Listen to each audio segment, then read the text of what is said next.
ঈদের সকাল মিলিয়ে দিল তৃণমূল ও বামকে। নামাজ পাঠ শেষ হতে বাঁকুড়ার বঙ্গ বিদ্যালয়ের মাঠে হাজির হয়েছিলেন বাঁকুড়া লোকসভা কেন্দ্রের তৃণমূল প্রার্থী অরূপ চক্রবর্তী। দলের নেতাকর্মীদের নিয়ে হাজির হয়েছিলেন সিপিএম প্রার্থী নীলাঞ্জন দাশগুপ্ত। নামাজে অংশ নেওয়ার সঙ্গে সাধারণ মানুষের সঙ্গে জনসংযোগ সারেন দুই প্রার্থী। তারপর মুখোমুখি দেখা হতেই একে অপরের সঙ্গে গলা মিলিয়ে শুভেচ্ছা বিনিময় করেন যুযুধান দুই শিবিরের দুই কাণ্ডারি। সৌজন্যতা নাকি এর মধ্যেও রয়েছে রাজনীতি? তৃণমূল প্রার্থী অবশ্য সৌজন্যতার পাশাপাশি টেনে এনেছেন ইন্ডিয়া জোট ভাবনাকেও। বামপন্থী হয়ে দাঁড়িয়েছে, আমারই কোর্টের অ্যাডভোকেট। দেখা হলো, সৌজন্য সাক্ষাৎ হলো। আমি তো ওখানে গেছিলাম ঈদ উৎসবে অংশগ্রহণ করতে, দোয়া মাংতে।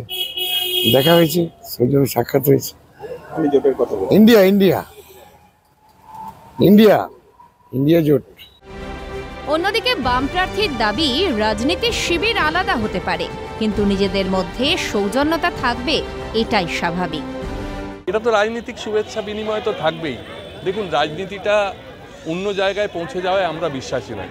আমরা বিশ্বাসী হচ্ছে যে অবশ্যই সৌজন্যতা থাকবে। তার তিনিও এসছেন এই গরিব মানুষদের ঈদের শরিক হতে, আমিও এসছি, দেখা হলো, সৌজন্যতা বিনিময় হলো।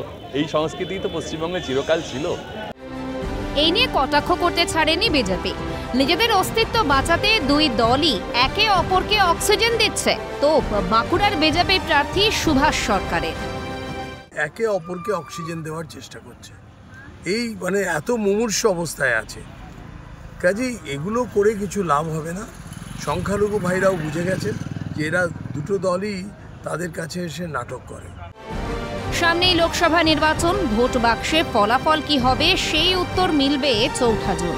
কিন্তু তার আগে ঈদের শুভক্ষণে দুই রাজনৈতিক শিবিরের মোলাকাত মন জিতে নিয়েছে সকলে।